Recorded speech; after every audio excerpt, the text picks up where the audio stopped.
கேள்வி ஒன்றாக இருந்தாலும் பதில் எப்படியா இருக்கான், ஆளுக்கு ஏற்ற மாதிரி மாறுபடும். நேரில் வந்துட்டால் என்ன பண்ணிடலாம், எல்லா கேள்வியும் கேட்டு தெளிவாக.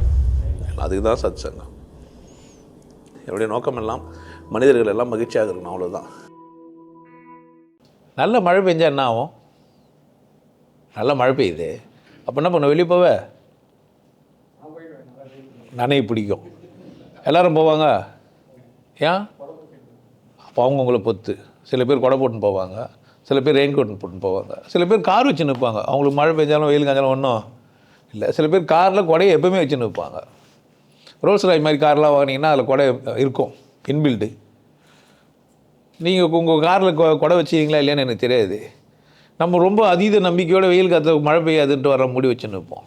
ஒரு மழை பெஞ்சாவே ரெஸ்பான்ஸ் பண்ணுறது ஆளை பொறுத்து மாறுதா? ஒருத்தர் நனைகிறாரு, ஒருத்தர் நனைய மாட்டேன்றாரு, ஒருத்தர் கொடை வச்சுக்கிறாரு, ஒருத்தர் கார் வச்சுக்கிறாரு. ஆனால் மழை என்னமோ பெய்யுது. அமாவாசை, பௌர்ணமி இதெல்லாம் இருக்க தான் செய்யுது, சந்திரகிரகணம் எல்லாமே இருக்க செய்யுது. எல்லாருக்கும் ஒன்றா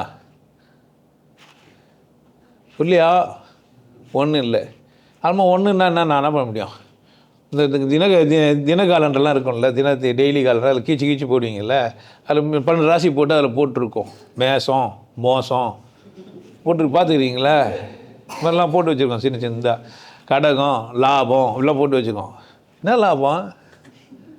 அப்போ எல்லா கடைக்காரனுக்கும் ஒன்றா பொருந்துமா இது? அது மாதிரி பௌர்ணமி, அமாவாசை, இது என்ன சொன்னீங்க, கிரகணம், சூரிய கிரகணம், சந்திர கிரகணம், அதெல்லாம் எல்லாருக்கும் ஒன்றா?